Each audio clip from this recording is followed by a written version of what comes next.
Nagmarites yan. Hello mga kasimpleng buhay, maayong adlaw. Sugda na tong adlaw sa pag-ampo sa tong Ginoo. Magpasalamat sa iyang kamaayo nga gihatag sa ato adlaw. O atong hisgutan karon ang bahin sa kaminyoon. Nagtuo ba mo nga ang kaminyoon perting sayuna? Dili sayon. Nagtuo ba di ay nga ang kaminyoon perting hayahaya? Dili hayahay. Busa karong panahon na usab daghan kaayong nagminyo og ahat tungod kay naburusan. Daghan nagminyo og ahat sa nagkanalaing mga hinungdan. Busa kung gusto mo mosulod sa kaminyoon, huna-hunaon gid ninyo sa makadaghan, dili kay isa duha tulo upat hangtod pa gid niya sa 10. Kung angay batang magminyo kay dili sayo ang kaminyoon. Unang-una palang daan, magminyo nga walay balay.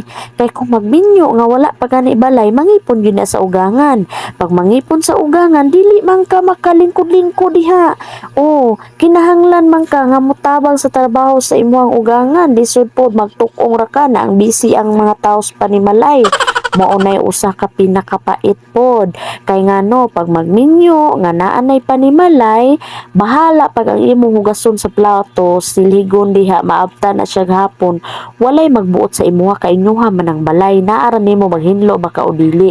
Mao nay nakatsada sa kaminyoon.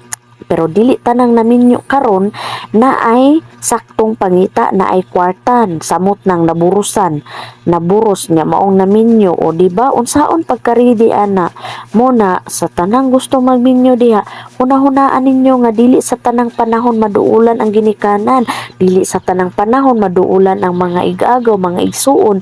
Kanaa po na sila nagkalain-laing mga gastuan, ug dili po tanan maduulan nimo kay basin makadungog kag istorya.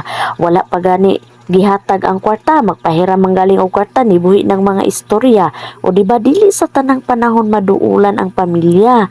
Busa kung gusto mo magminyo, hunahunaa sa makadaghan 1 2 3 4 5 6 7 8 19 maorat to.